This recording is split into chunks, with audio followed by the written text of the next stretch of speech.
Good morning and welcome to Priscilla's Garden. I'm going to try to get a lot of things done today. We need to do some harvesting, we need to do some fertilizing. I'm going to try and plant out more of the plants that I still have in trays that need to get planted out. And I see that I've got 2 more ripe strawberries. So today's going to be a great day. First, we're going to fertilize. Today I'm going to use the Fox Farm Grow Big fertilizer. And I know that in a previous video I said I like to fertilize each individual pocket, but I'm pretty tired today. This water can is very heavy. So instead what I'm going to do is I am going to pour the fertilizer water into the top of the reservoir there. Now, Grow Big, the liquid fertilizer, it dissolves. So I'm not worried about it clogging up the drain holes in my GreenStalk. The other liquid fertilizer that I used last year was the Thrive. Thrive, it's a great product. The problem is if you mix it up and put it in your top reservoir, it will clog the holes in the top reservoir and the individual watering discs that are in between each layer. So for that, when I use that, I do, like I said, water each individual pocket with that fertilizer. But I'm not using that fertilizer today. The cap on it is actually stuck, so I can't get it open. So I'm going to use my Grow Big. And because that doesn't have an issue clogging anything, I'm going to put it in the top reservoir. Be right back. So now that I've got my fertilizer in the top, working its way through, just wanted to see what the strawberries are doing. So there's my 2 ripe strawberries there. And then I have a runner. I'm going to just get a landscape staple and pin it to keep that in place. I think I have one. See, I did that already over here. And it has, I don't know if you can see if I bring it in a little closer. Sorry for the glare. Oh, the strawberries smell so good. It has rooted itself. So now I can reuse this staple. Let's see if I give it a little tug. Does it stay? Yeah, that's in there good. So now I can simply cut this runner right here. Here's the rest of the runner right there. I can simply cut that because now this plant is good to go on its own. So I'm just going to take this staple that I took out of that plant, and I am just going to pop it here. And that's going to keep this runner in place, and then this runner will root itself and fill that pocket. And so at least on that second tier, everything will have a strawberry plant in it. Great. So that's the one I just did. Let's see.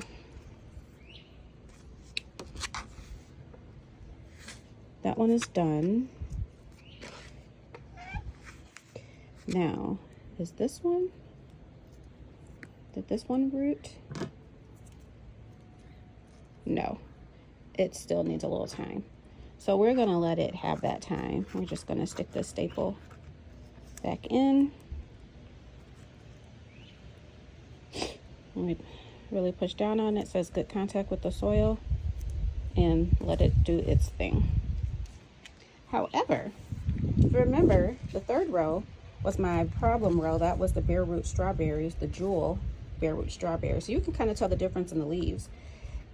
For the jewel strawberry, look at how big the leaves are. That's almost the size of my hand. And up here, these were the Ellen strawberries from Johnny Seeds. And that's a much smaller leaf. So the jewel strawberry runner is finally starting to form. I'm going to let that get a little more substantial And then when I do, I'm just going to do what I've been doing with the other ones. Just trying to see if any of these were a runner. See, those aren't runners because there's no like little roots on them. They're just straight leaves. If you turn it over and look. But this one is a runner. And so I'm just gonna, like I said, let it get a little more developed there on the end, and then I will pop it next door and do the same thing, stick a landscape staple so that that third row of GreenStalk will be the jewel strawberry. Now, the jewel strawberry was a June bearing strawberry. I'm not so sure that I'm going to get any strawberries off of this plant this year, but definitely for next year it will be established and be ready to go. And then below I still have my shallots, my creme brulee shallots, and in that pocket all the way down there we've got my carrots.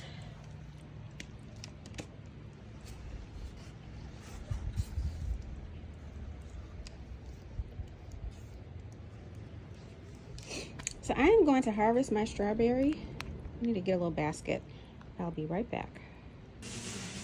And there are my two little strawberries. So moving on to the next GreenStalks. So, and I apologize for the glare from the sun. I didn't get a chance to record this, but I have planted out my melons.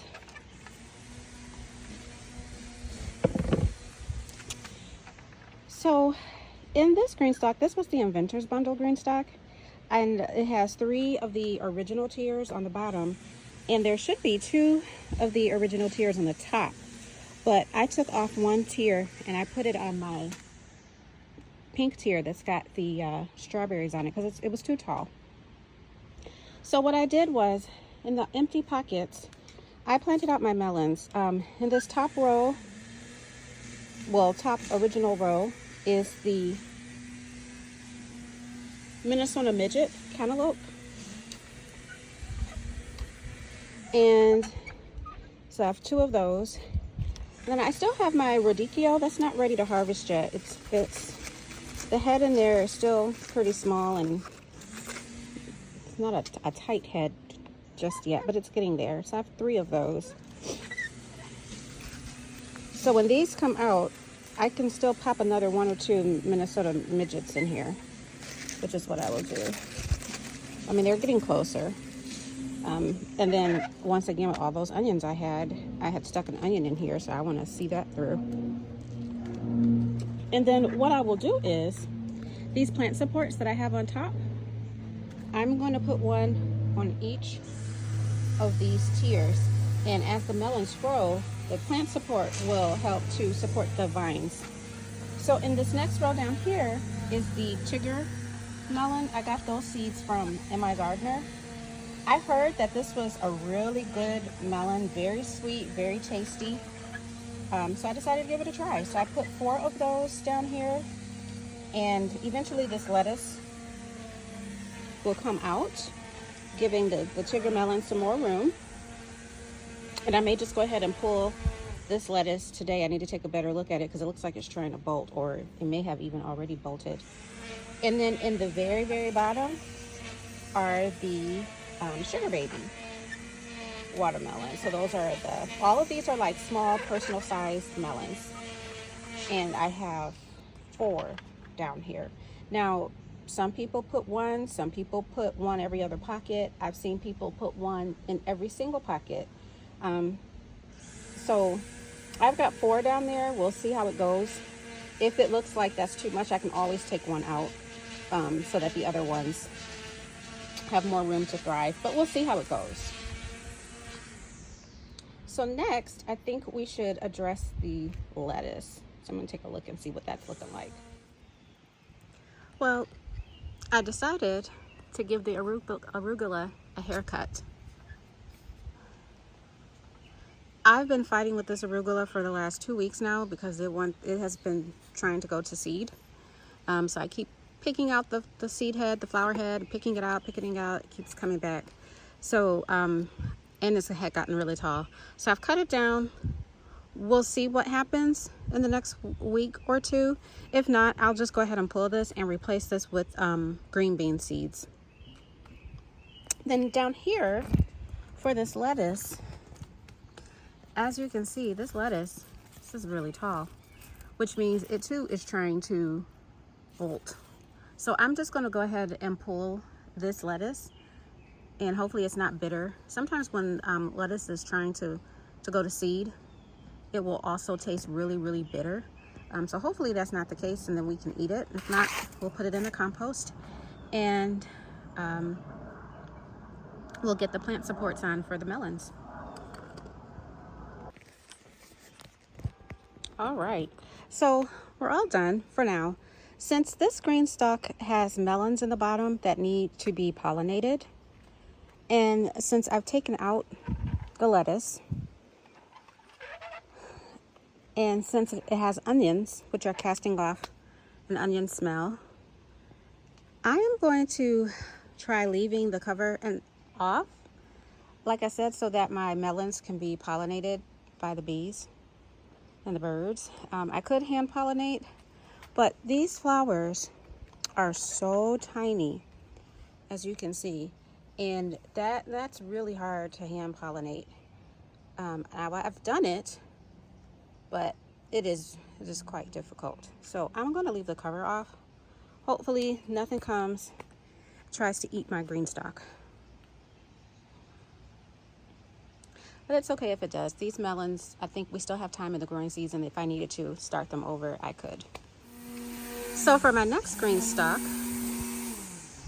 everything for the most part seems to be doing okay. We've got collard greens in here. But the ones on the top, I don't know if maybe they're getting too much sun. The leaves are a little floppy and a little discolored. But it is getting rather too hot out here for the lettuces that I have. So I am going to harvest some of this lettuce and give it away to family. Like, for example, this poor lettuce here just said, I have had it, and just gave up the ghost.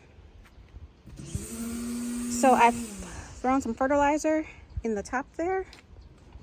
So like I said, we do have some leaves that are discolored looking, and need to help it out there. So that's going to be the plan for this GreenStalk. Let me see how my kale is doing. Oh, my kale looks good. So look at that. That is a head of romaine lettuce that I just harvested from my GreenStalk. As you can see, this is huge. These seeds came from my gardener.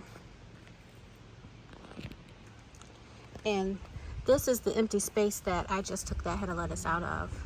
So this will just give everything else in here a little more space to grow and to get access to the sun. Like, for example, this collard green here has gotten a little leggy, probably because the lettuce was blocking its way. So now it can kind of get busy. And you see I've got another big head of red romaine there too, but I'm not going to take that right now. That'll probably be next. And then that in turn will give everything a little more room, more access to the sun to do their thing. All right, so that's going to be it for this GreenStalk.